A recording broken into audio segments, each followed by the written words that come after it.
Hello, welcome to another edition of Sports Talk. For my partner Eric Belair, I'm Jeremiah Deep. The men's lacrosse team opened up the 2015 season with a 17-10 victory over Wheeling Jesuit University on Sunday afternoon. Midfielder Joe Clarapi led the Dolphins in scoring with a career-high 5 goals, while attackman Kevin Kelly finished with a hat trick. Goalie Alex Kralik made 12 saves to earn his first career win. The Dolphins will look to keep the momentum going when they host Lake Erie College on Saturday afternoon at 12 p.m. 5 Dolphins scored in double figures to lead Lemoyne College men's basketball team to a 73-61 victory over Pace in the NE Conference regular season finale on Tuesday night. With the win, the Dolphins clinched their 3rd seed in the NE10 tournament, which starts on Sunday. Forward Connor Mahoney led the Dolphins with 11 points in the first half while scoring 16 total. Point guard Quadir Lavelle totaled 10 points and 6 assists. The Dolphins finished the regular season with a 10-10 record in NE10 and a 16-12 overall. With a 3 seed, Lemoyne clinched a bye into the quarterfinals and will travel to New Hampshire to play the 2nd-seeded St. Anselm College on Saturday at 3 p.m. The women's basketball team finished the regular season with a come-from-behind victory over Pace University on Tuesday night.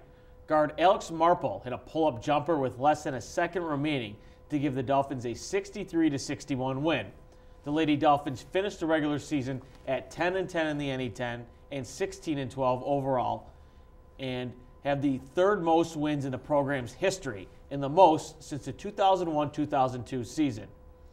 As the 5th seed, the Dolphins will travel to Massachusetts to face Merrimack College on Friday at 7 p.m.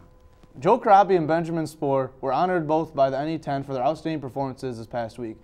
Clarapi scored 5 goals and added 1 assist for the Dolphins in their season-opening victory on Sunday. Spohr registered a pair of victories in Lemoyne's 6-3 setback against Roberts Wesleyan College on Friday night. Spohr opened the match by teaming with classmate James Gavert to record a 8-4 win at first doubles. He then registered a 6-1, 3-6, 6-3 victory at 4th singles. So, Eric, both the men's and women's basketball team, identical records, both in the NE10 and overall. They go to the hardwood on starting this weekend for the NE10 tournament. How do you think they fare? I think they'll fare pretty well. It's kind of funny, though, and kind of ironic that they both have the identical records. I'd like to look back in the history and see if that's ever happened before. Yeah, I'm sure not too many times. I would that's not think happened. so. Yeah. I don't think also, so. lacrosse got off to a really good start on Sunday, winning 17-10, obviously, against Wheeling Jesuit. What are your expectations for the rest of the year for the Dolphins? I think they look very strong. Right now, they're sitting number 2 in the country at 1-0. They're behind Limestone, who's ranked number 1 at 4-0. They've already got in a couple of games. You know, their weather's a little bit nicer down there, though. They don't have to deal with the snow like we do. But I think they're going to fare pretty well this season. I think they'll definitely be contending for another national championship. What do you think about lacrosse being played so early, like in February? We know, like, when SU played Cornell earlier this year, Cornell, they lost, and they complained that they only had about a week or 2 of practice before they played SU, saying it's become more of a winter sport, you know, because it's snowing outside. You know, Lemoyne played in the snow on Sunday. What's your reaction to that?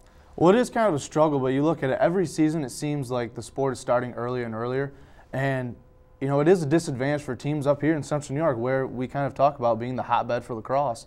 And you only get maybe a week. Like you said, Cornell had a week of practice for them, but you only have a week of practice. Only a couple of those days you're able to actually get outside sometimes for some teams if the weather is extremely bad or if temperatures are so cold.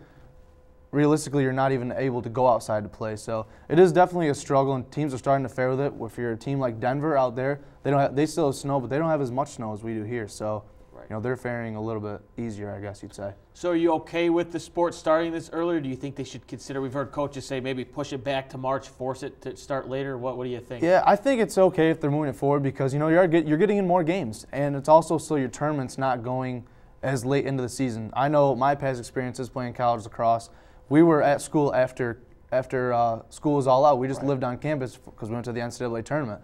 So we were just there pretty much, you know, we called it pro-lax because all we did is play lacrosse and play video games. That's all we did. We felt like we were professionals. So, you know, things like that. But I think they should push it back because it is a spring sport. It's not a winter sport, and you're starting to play in the winter. I don't think that's right. Right. Okay. Thank you for the insight, Eric, and thanks for joining us for Sports Talk today. Thank you for tuning in to another edition of Sports Talk. For more information on all Lemoyne sports, please go to their website at LemoyneDolphins.com.